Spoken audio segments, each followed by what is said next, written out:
ছোট ছোট বেবি দিয়েছিল ঘরের ভেতরে। হ্যাঁ, ওকে আমি মেরে দিয়েছি, ওই ইন্দুরটাকে আমি মেরেছি। না, আমি মেরেছি। বউ মারেনি, আমি মেরেছি।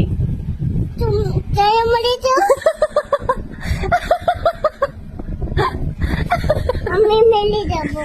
কাকে মারবি? ওরে মা, ও মা,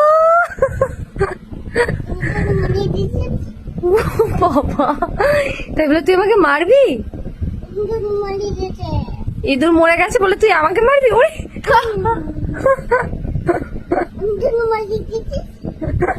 তা কি করবো, দুষ্টুমি করে সব খেয়ে ফেলে, কেটে ফেলে।